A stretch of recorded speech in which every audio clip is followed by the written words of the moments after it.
You went from painting contractor to selling nearly 2,000 homes, nearly $2 billion in real estate. You're not the biggest fan on digital. You prefer the older school. We spend close to nothing marketing ourselves and our team. I saw a quote where you said real estate isn't like the TV shows. Yeah. It's actually a mathematical formula. Can you share what that mathematical formula that's helped you and all the agents on your team? What's on TV is fun to watch, perhaps, but someone listening out there, you will never do that. Look, real estate's really simple. We don't have to complicate it. We can make this like a 3-minute podcast. So the biggest mistake people make is they cherry pick deals. If you say, I'm gonna bring you onto my team, I've gotta feed you. The first guy who joined my team was an absolute superstar. Peter, one time I got a call, this woman wanted to buy like a $250,000 condo. And I was out of town and I thought, well, I don't need to share that deal, right? I can just do this on my own. I stretched her out 5 or 6 days, not wanting to share the commission. And she told me, I'm already an escrow on a property. And that was like such an aha moment for me. I could have given that to Peter would have closed it, and we'd be in escrow right now. He'd have half a sale, I'd have half a sale, and we'd have a client. And now, 15 years later, she'd be selling that condo for $700,000 with us. Instead, I have nothing. The team is not to like capture money. The team is to like improve the quality of output to your client, and then you will make money out of it. If you want like a North Star in your business, is you need to go and have 2 face-to-face meetings every day with people. Say something interesting about real estate, answer their questions, and then productively follow up with them. There you go. That's the mathematical formula.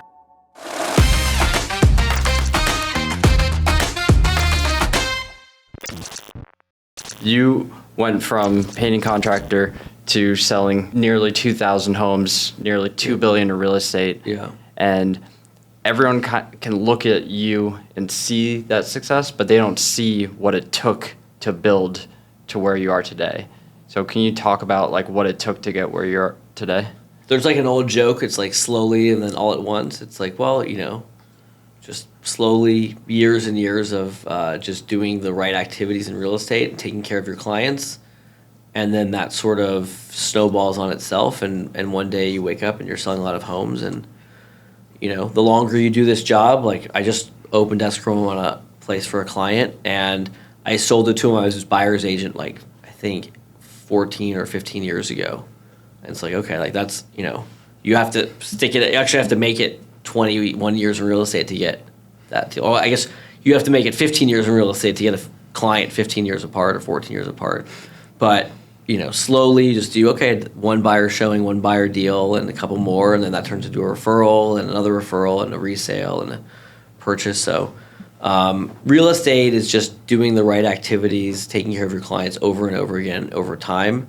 Well, a real estate business, right? Building that business, that long-term trajectory is just over and over again, being there for your clients. When that client called back, it was 14, 15 years of me following up with him, checking in on him, providing value to his experience, helping him with his property if he needed it. And then if I don't answer the phone call the day he calls and like immediately meet with him, take care of him, he'll find someone else. So all those little things that actually work. Yeah. And I think I saw a quote where you said real estate isn't like the TV shows, like everyone makes it out to be. Yeah. And you say it's actually more like a mathematical formula. Can you share what that mathematical formula that you found that's helped you and all the agents on your team? Yeah. So what's on TV is fun to watch, perhaps, but it's maybe real for a very, very narrow niche of people that do that. Mm-hmm. And even those, I've been there when they filmed some of those shows, and like obviously it's based on reality, but it's not what 99.99% of people someone listening out there. You will never do that. That's never going to be. You will never do the thing that's on TV like that. That's just such a small segment of the marketplace. And every new agent that comes in is always like, I just want to sell $5 million homes. I'm like, it's not going to happen for you. Because I'm a realist. Not because I want to kill their dreams, because I want them to be realistic about it. Look, real estate's really simple, right? It's a long-term business. You can't get into real estate for a year or two and see if it works, right? Because if I meet you today and you say you're thinking about buying a house, in 6 to 8 months, that could be 2 years, could be 4 years, it could be never, right? Mm-hmm. It's a very long sales cycle business. I assume it's one of the longest, if not the longest, sales cycle business. I used to be a painting contractor. I could knock on your door. I could say, really should get this house painted. And you'd say, I really need it painted. And I could sign a contract that day with you or the next day. I could produce the job. I could paint your house. We call it producing the job. In a week, 2 weeks, I could schedule for next month. I mean, maybe I'm waiting 2 months and I'm getting full payment on the job, full profit on the job. That's a quick sales cycle business, right? Knock on the door, sign a contract, get a deposit check, blah, blah, blah. Real estate, I have just like an enormous number of clients that have like 14-year gaps in between doing things because that's the nature of owning a home. So you can't just like try out real estate. I hope it works for me. You have to sit there and do all the right things and then do them over and over again for years and years and years, and it might work for you. And so when you say it's a mathematical formula, yeah, you have to go out there. The simple thing, if you want like a North Star in your business, is you need to go and have 2 face-to-face meetings every day with people. That's it. That's like, if you can do that, that's not from me. That's from Gary Keller, Keller Williams.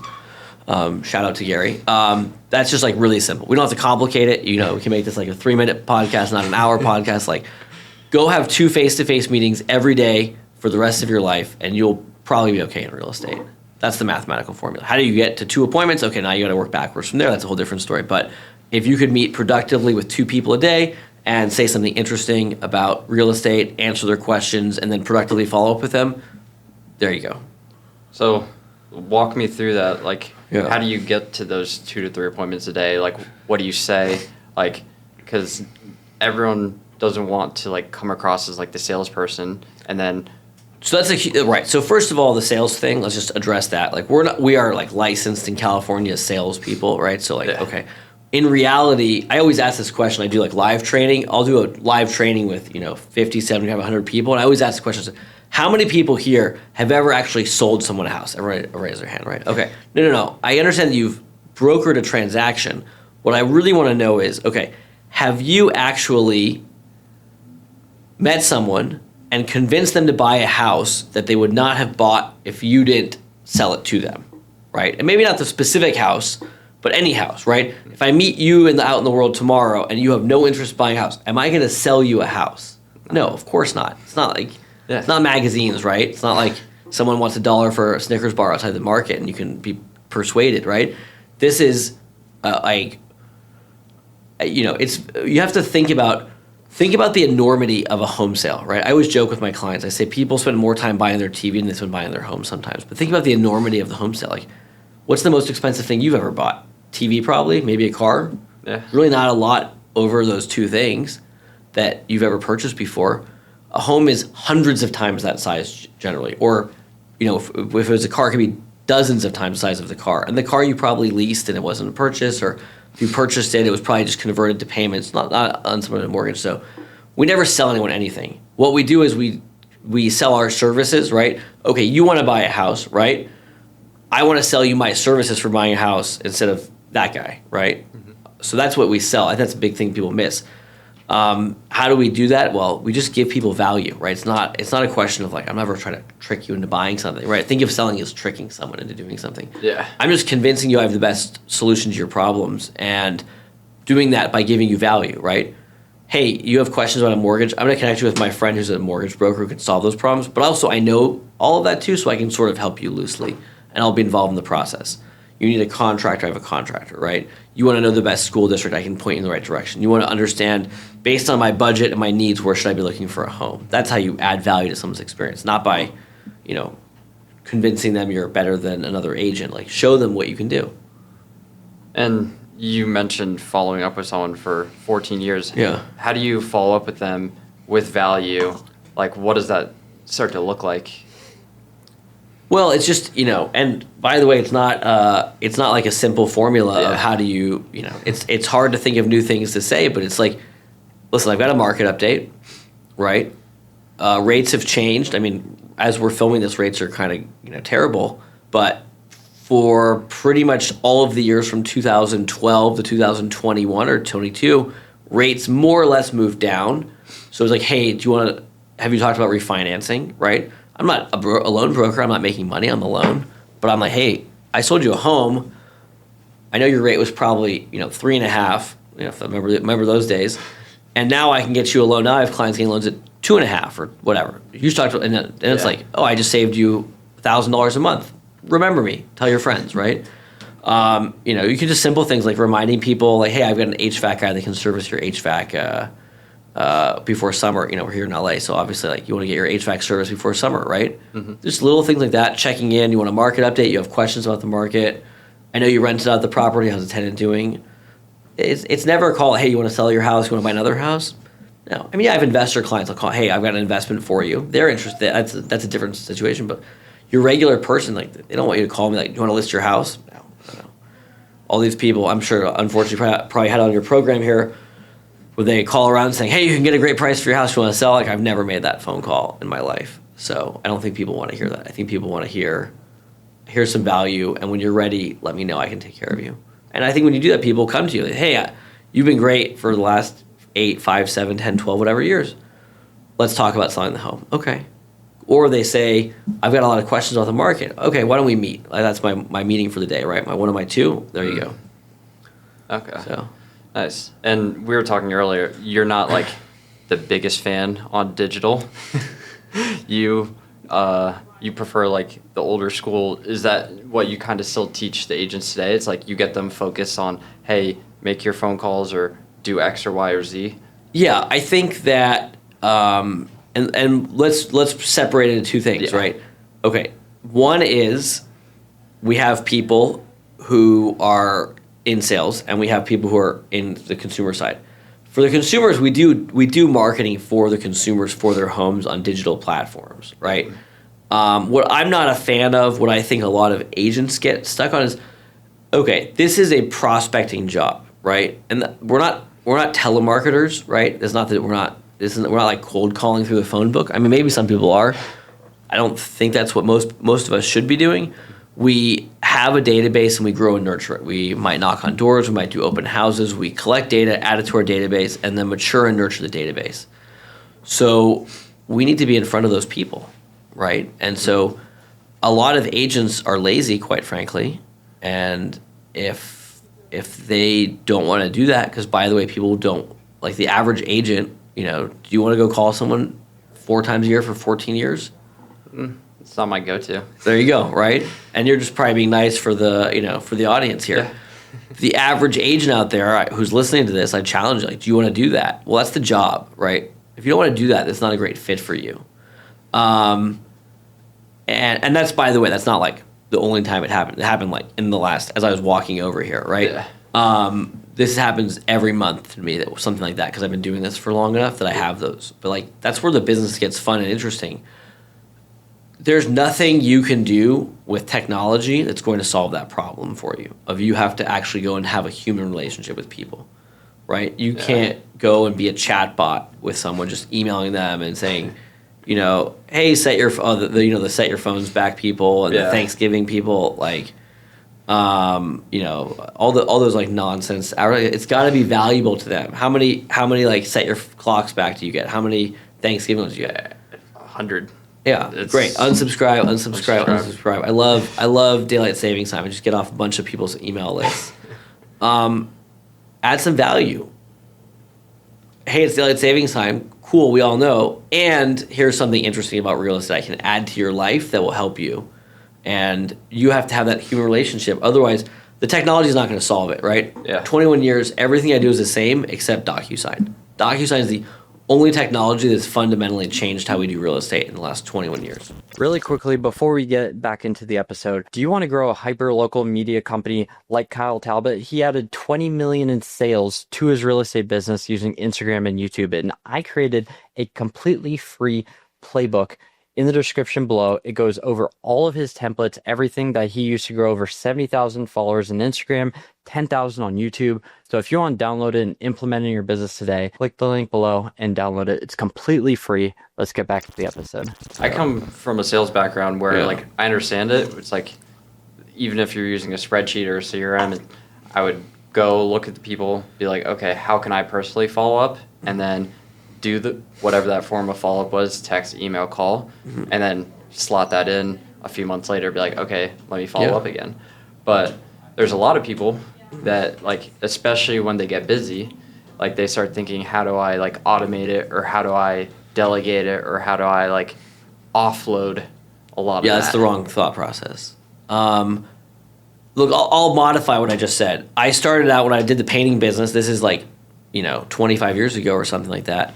I had an Excel spreadsheet I used for follow-up. Now I use a CRM, and we use the top 3% of the CRM. Like all the functionality they sell you on is like useless, right? Like are you going to go in there and like, hey, Steve, I see you were online on our website looking at properties last night. I'm stalking you online. This is what they're trying to sell. No one's doing that. Yeah. Right?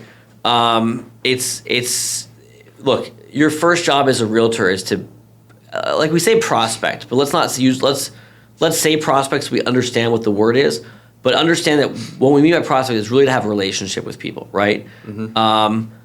The guy who I just sold the property that I mentioned, we'll keep talking about him until you make me stop, right? It's like, I remembered him, right? Even though I sold literally 1,000 homes in between his transaction, I worked with him. We had a relationship. We're not friends. I don't hang out. I never met his wife or his kids, right? I don't know where he lives now. He lives out of area. But we were friendly at the time, and I remembered him, and I remembered his property when he called me. He said, I want to sell this property. And I said, I know exactly. He's like, do you remember? I said, I exactly remember it. And we had that relationship, and that's why he comes back to hire me, right? If I automate that or offload that, why would he call me? I don't know. I mean, would you call me back? If you never heard from me for 14 years, would you call me back, or would you call someone else? Probably. You know how many realtors there are in like LA County? There's 15,000 in Tampa Bay area, so I can imagine. Yeah, how many people live in Tampa Bay? Like 1.5 million. Okay, we're like 6 times that size. Yeah. So if you told me there's 50 or 75,000 licensed people, sure, maybe only 30,000 are active. Cool. Do you think he couldn't have found someone else to do it? Yeah. Sure. Everyone knows 5 realtors at least. Yeah, I know 5 realtors. I wouldn't hire any of them then.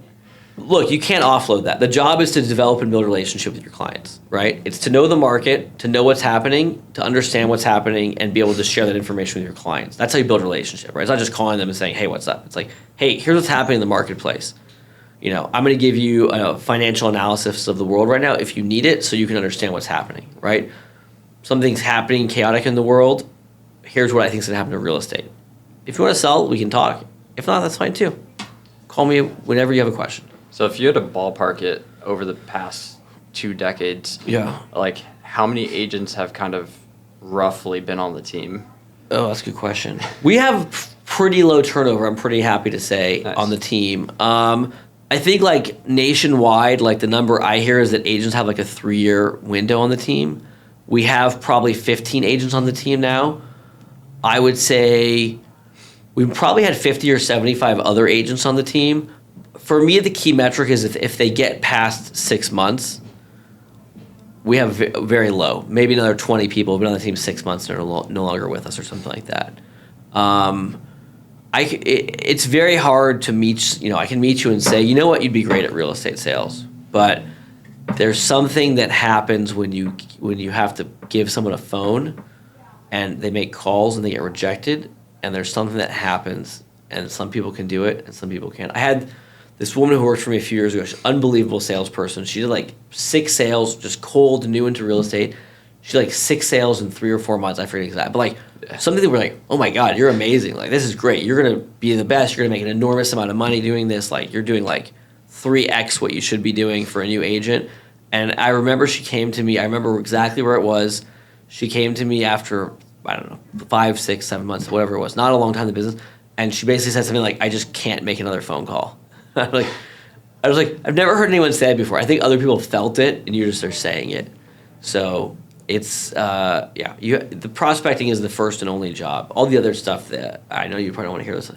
All the other stuff is a diversion. It's an excuse, right? So you bring up an interesting point. Something I want to table for a minute is, I think there's something that you probably do in like the first 6 months and probably after that to, one, get them successful and then also keep them on the team longer than most people. But I'm going to table that thought. Okay. Do you think there is something that you look for or something that if someone's kind of dealt with failure before, they're able to do it in real estate? Or do you think that's important? No, I mean, look, I interview people all the time. I mean, we interview for staff positions. We interview for hybrid staff sales. We interview for sales. I think what I try to do is I try to sit there and I try to it sounds like really, it sounds made up. I just try to look at you and I'm just like, if I was interviewing you, I would just be like watching your posture, watching your body language, watching your focus and attention. I really wouldn't listen a lot to the words you're saying because everyone kind of lies in like their 15-minute face-to-face. It's like a honeymoon phase. Yeah, you're like, why? I ask everyone, I'm just like direct, I'm like, why are you here? And they all tell me the same thing.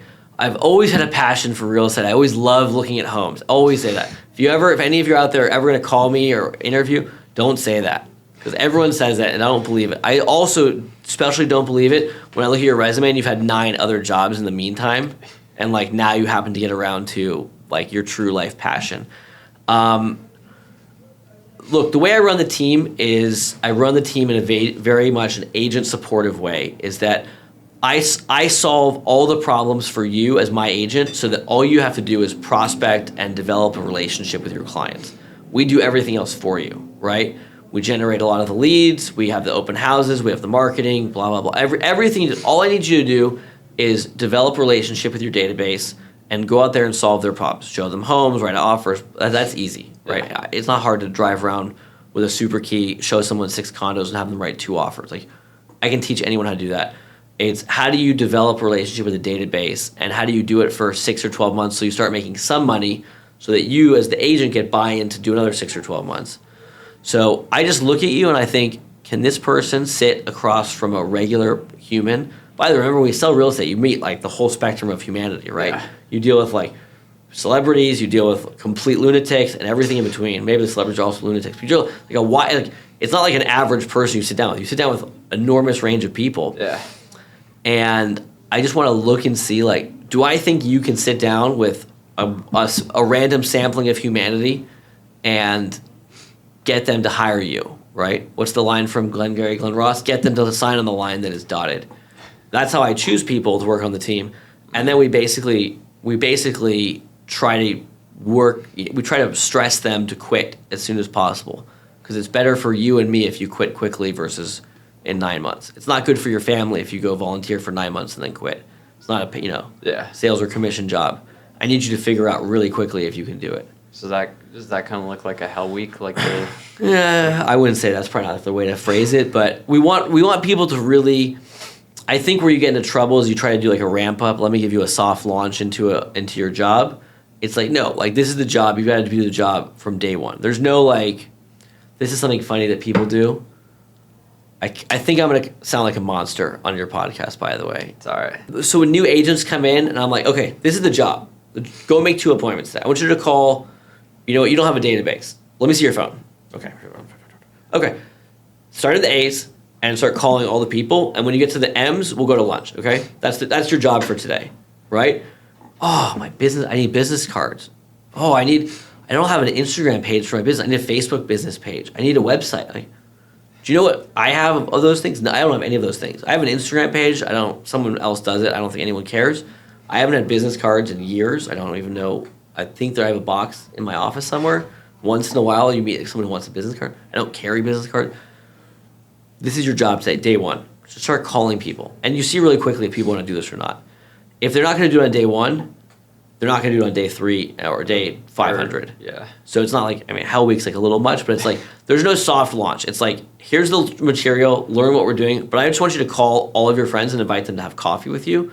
And if you can do that, we'll get to step 2. And if you can't do that, then the rest of it's, if you can't call your friends, you're going to call strangers, come on. So is that literally what you do? You just say, hey, call your friends, invite them to coffee. Yeah. And you're going to try to get 2 appointments. And that's kind of like... We don't use the word try, but yes. Or get 2 appointments. Yes.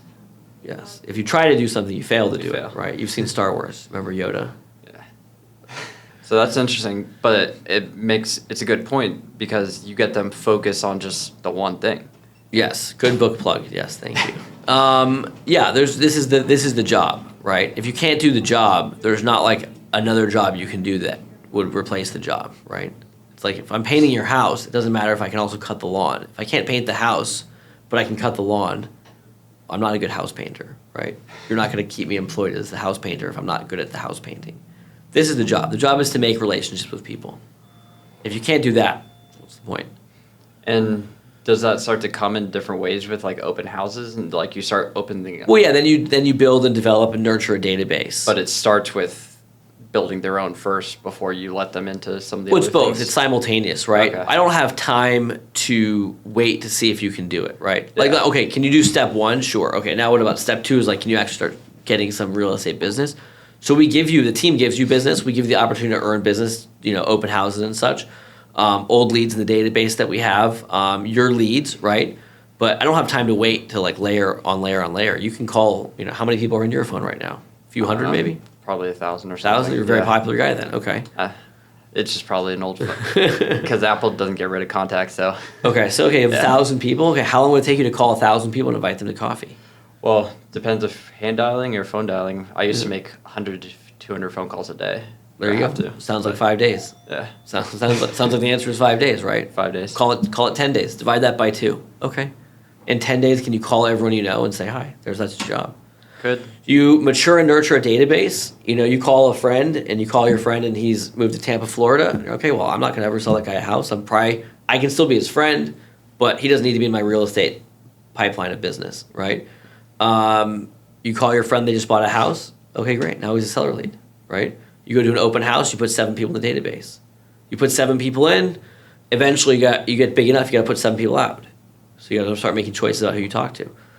I think 5, 6, 7, 800 people is the maximum database size for an agent.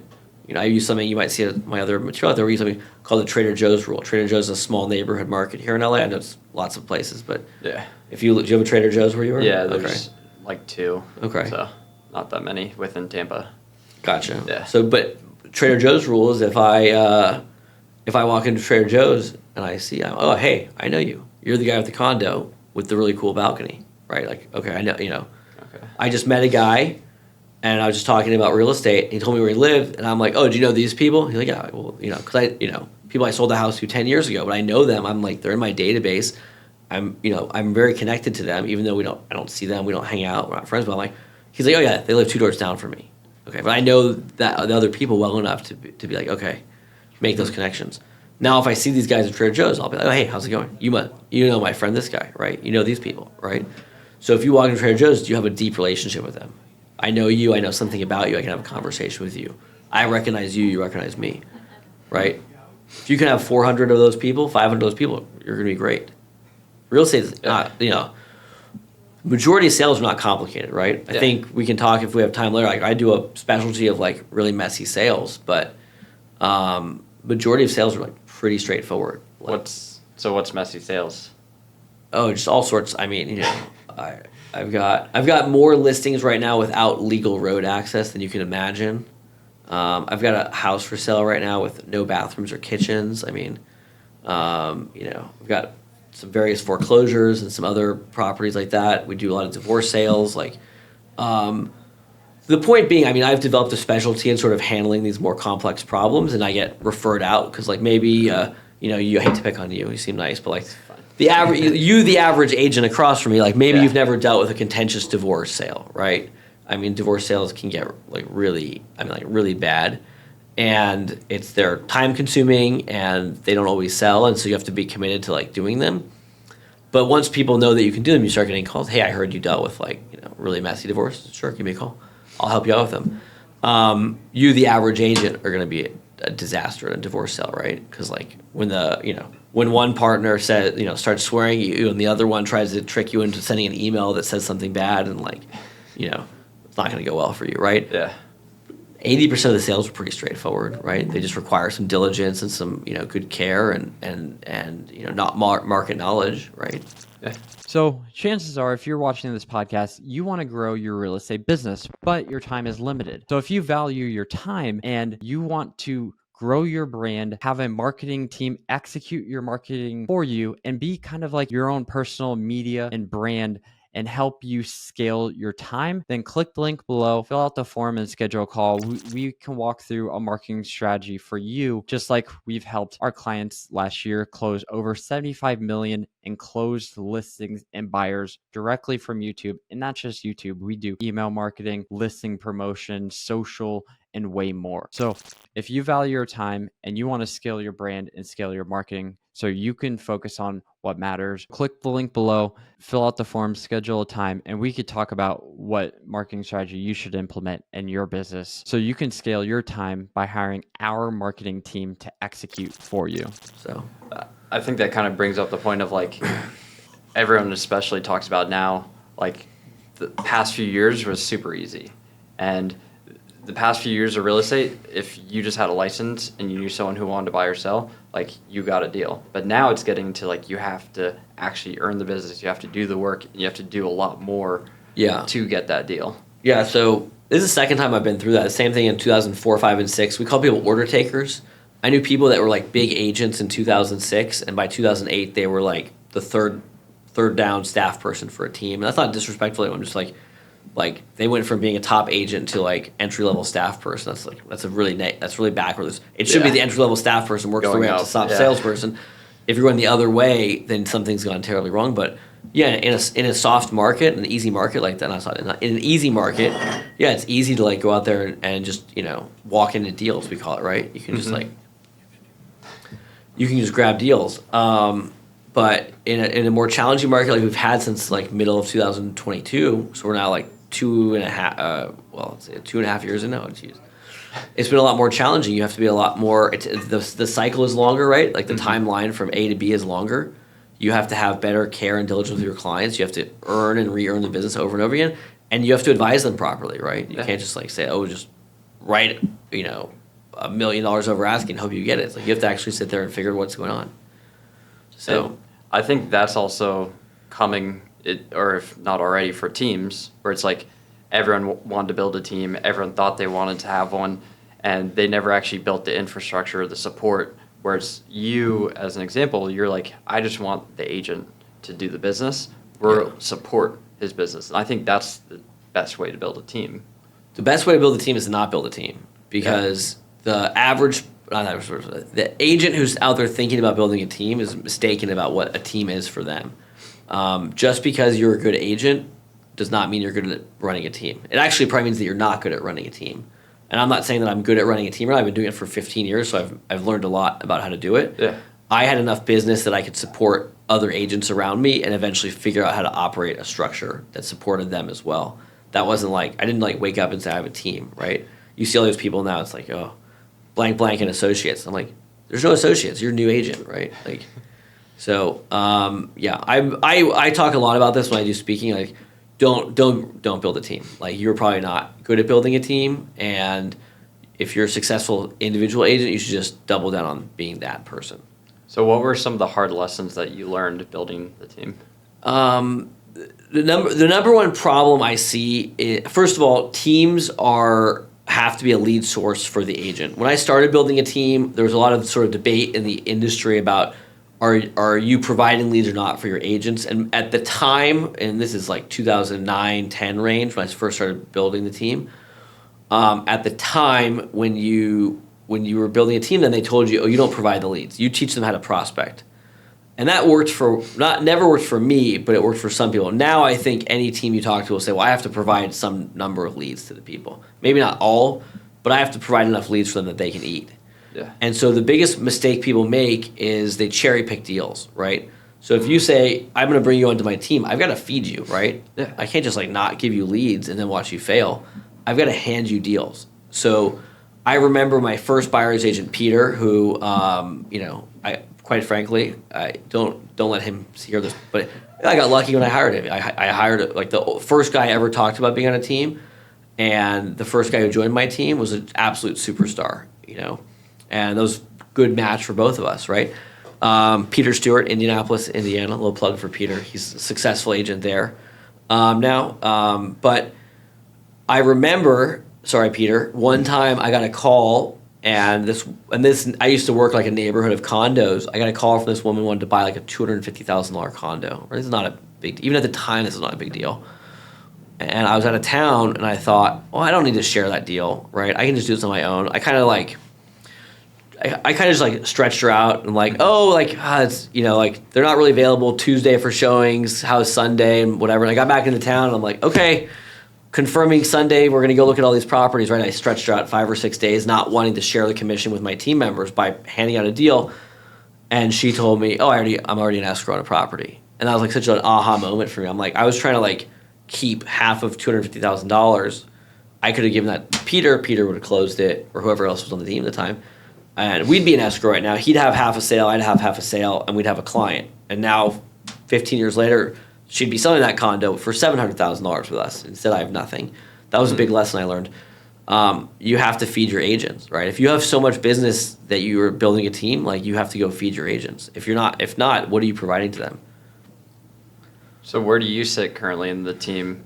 Like, what's your main role? I don't know. I have like a lot of weird roles. I mean, I really built the team to not have me as a member of the structure of the team. I feel like right now I'm like kind of the sales manager, just because I've seen so many things, and I've seen, I won't say everything, but I've seen almost everything in real estate. So at least I have like some experience. I can solve problems for people. Mm-hmm. I think I'm kind of like the sales manager, and I'm an agent on the team. I know I'm like technically the boss of the team. I don't sit there and like, I don't call the staff in and yell at them. That's not gonna, if you're doing that, you're hired poorly, right? Yeah. I think I have great staff that know what they're doing, and if you have to manage staff heavily or like done something wrong, like you need to hire staff. That's another like key lesson. Like you need to hire people to run your team with you that are really good at their jobs and can do a better job than you. So I try to like just stay out of a lot of the stuff. So do you still prospect it, but hand the lead over at this point, or? Yeah. I do both. It depends. Sometimes the clients are very close. They want to work with me. Okay. I have that relationship. Sometimes I say, hey, listen, I think you should work with this person. Like they're going to be a better fit for you. And so that seems to work well for people. Yeah. And sometimes I'll bring on someone to partner with so that there's two of us on a deal. It just depends on the transaction. I live in one part. LA is a big place, right? Yeah. 6 times the size of Tampa, as we found out.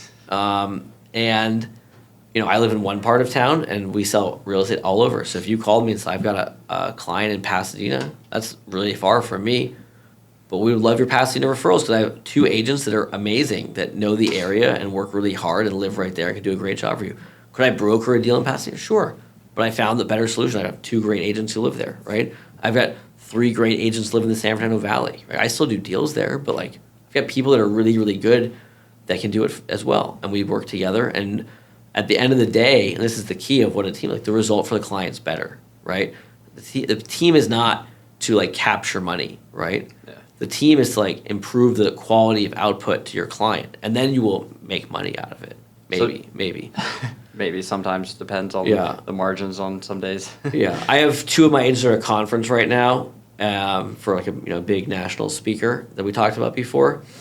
And they told me they did a section on how teams are no longer profitable. And I said, that sort of tracks. Like, it's a lot harder to make money running a team now. So did you build your team in a certain way where you had sales agents in certain areas? How did you kind of think through that? And then the support staff, like, how did you think through who to hire there so that it worked well together? At first, I just hired the people that were available to me. As your team becomes larger, you have like a larger magnet of who you can attract to you.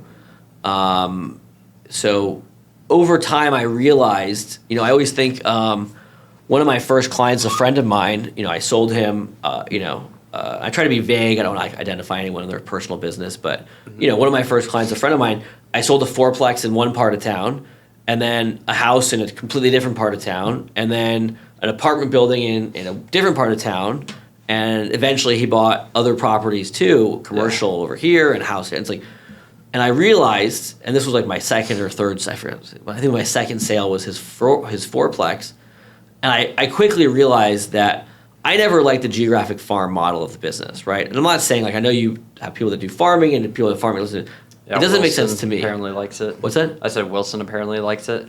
Well, yeah. I outsold Wilson for a lot of the time. I think he's outselling me now. But look, it's not to say that he has the wrong model. It's just not. It's not my model. It's not your model. It's not what I wanted to do. I never wanted to. I tried door knocking like once in the valley, and it was like just super. If you know the valley, it's just like it was like too hot to do. I'm not doing this. It's not going to happen. And I remember door knocking, this is early on in my career, and you door knock like at noon, and it's like 90 degrees, just sweating, it's awful. And you knock on the door, and they don't answer, and you're like, crap. And then you're like, I'm just leave my notepad, and you reach down to like just toss your notepad on the doorstep, and there's like 6 other realtors have already been there, and I'm like, I can't do this. I looked at my model as a geographic farm. I have the client, I have the relationship with the client. He has needs that stretch over a wide area. So either I can be the solution to his needs, like, okay, myself and my team broker more multifamily deals than probably any other residential focused teams out there, and competitive with your top small multifamily agents who are specialists in the field. We do a lot of that business. We either have to have a solution for them, or they're going to go somewhere else, right? But if I'm only going to work in Encino or in Culver City, I'm going to lose out on all the business I have because the clients are moving all over the place, right? The real estate's not going anywhere, but the clients are going all over the place. So we always wanted to be client focused. Okay. I forgot how we got on that whole topic, but anyways, not a fan of farming, I guess is the short answer.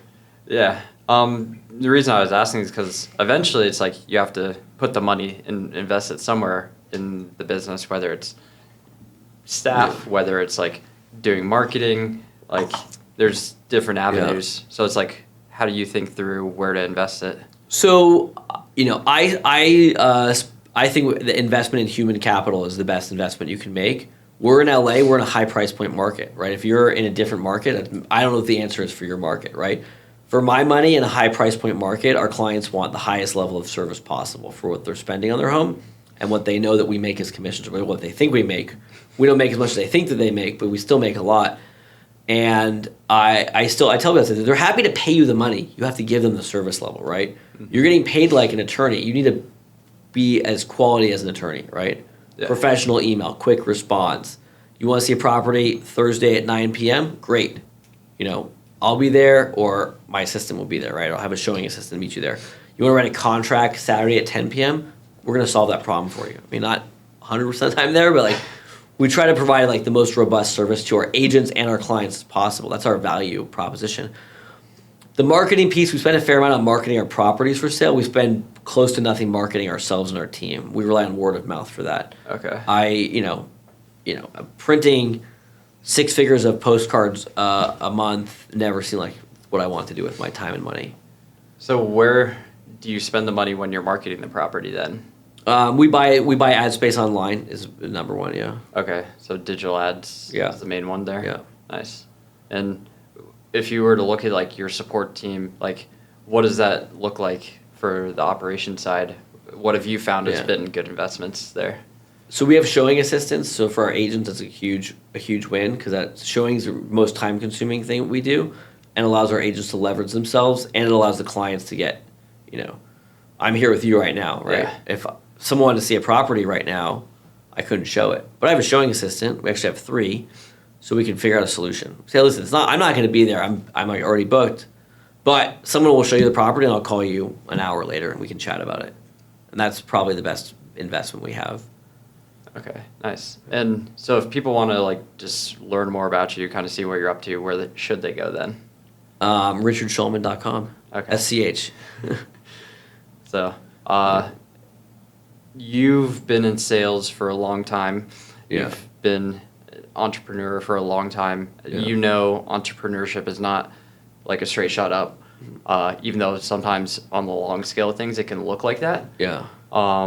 There's a lot of highs and lows that come with it. Mm-hmm. So if you're going to talk to yourself as younger version of yourself and like what would you say to yourself, or like what story could you tell yourself of something that you've been through that might help them? Look, it took me a while to learn that you really had to, Keller Williams has this terminology for talent, either cul-de-sac talent or capacity talent. Like you need to find like capacity talent. You need to find like high level talent will help grow your world faster than low level talent. So a lot of people when they start their businesses hire based, like they hire at low wage. Low wage equals low value of labor, right? Yeah. We try to say that politely. But like, if you go out there and try to hire the cheapest available labor, you're not going to get the best service. So for a long time, we thought, we can't pay. We want to pay people like a low wage to do the job. So you get people that could do the job, but not the best people. Then we started hiring at higher wages and we got a lot better quality people. So investing in your labor and your people has been probably like the thing I wish I'd done more of sooner. Other than that, I think you try things, you do things. I think like doing something, it doesn't work. I don't think it's like I would regret doing it. I'm like, I think you should try things, right? How do you know if it's going to work or not? You try it, you spend some money, you make a reasonable assessment, and you proceed or not. I think if you're not doing, you can't like look at that and say, I wish I didn't do that. Like, okay, some things I tried worked, right? So I can't go back and cherry pick. I wish all the things I tried that didn't work, I wish I never tried them, but I wish I tried all the things that didn't work. That's not a good story to tell. It's all right. So then you have all this experience hiring and like finding good talent. Yeah. What is a good, like, how do you spot bad versus good talent? Well, I wouldn't want to label someone as bad talent, but there's like, what's the talent that's right for you, right? Or how do you spot higher level talent? It's a free market economy, and higher level talent, when you ask people what they're looking for in wages, you get an enormous range. And if you get someone who's like, I'm looking for a huge pay package and here's my experience, maybe they've done the same job before, or they have some related experience, like, okay, that's probably a good indication. I mean, for real estate, it doesn't mean they've ever done real estate before. It just means that what have they done before that's impressive, right?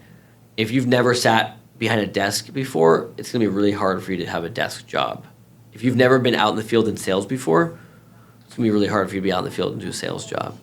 So I don't think there's like a one thing that's like, look, you meet someone, I can think of some of my key hires where there's like, you just know right away. Like I'm just sitting there like, can you do this job? Okay. Like, what are the things that make people better or worse? Like, okay, there's some baseline intelligence. I think people who are better at the jobs have like a passion.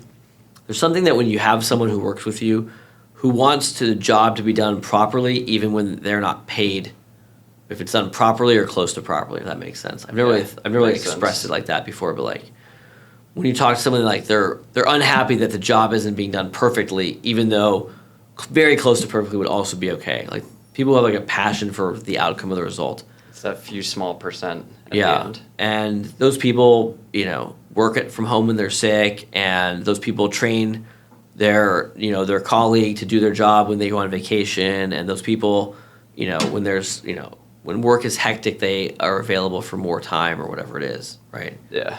They take the extra care and passion for the outcome. They care.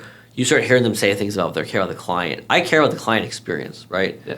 I'm not just saying that to impress you or Hashim over here or your pod. I wanted to get you on the podcast. I'm not just saying that because it sounds cool. Like, I really do. I want you to have a good experience. Like, I don't personally work with clients that I'm not going to enjoy working with. I can add to their experience, right? Someone called me yesterday to sell a commercial property, and he told me the price he wanted. I just said, listen, I'd love to meet with you. It looks like a cool property to sell. You're $1 million overpriced. I'm just going to save you the time right now. I don't want to go out there, lie to the guy and tell him I'm going to get him the price he wants, and then waste 6 months of my time and his time, make him unhappy. But when the next broker lies to him and it doesn't sell for 3 or 6 months, he'll call me back and I can go do a good job for him. I want them to have a nice experience doing it. I don't want a bad experience for anyone, for me, for them. Nice. If you care about that outcome, you'll get the results you want. Yeah. And so you talked about earlier, not everyone's made out to be a team leader, but what have you found is makes a great leader? I think it's the same thing with your agents. Your agents are your customers in a sense, right? Like, I want a great outcome for my agents. I care about my agents, and they know that I care about them, and I want to see them succeed. We do wealth building classes. I talk to them about how to do and invest their money, and the goal on the team is not just to come in and sell real estate and make your 25 contacts, 2 appointments a day. It's like, how do you take the money that you're making in real estate and invest it properly? Real estate's the best or one of the best investment assets you can buy. Okay, my agents should be taking advantage of this. My clients and my agents should be taking advantage of. How do we help them solve that problem? So if you care about your agents, you'll get good results from them too. Nice. Well, they're all going to listen to this and like send me, what about that time you were rude to me on the phone one time? Or, yeah, that's part of the job. Yeah, I don't regret any of those things. So if I was mean to you on the phone, then fine, so be it. Maybe it helped you with something.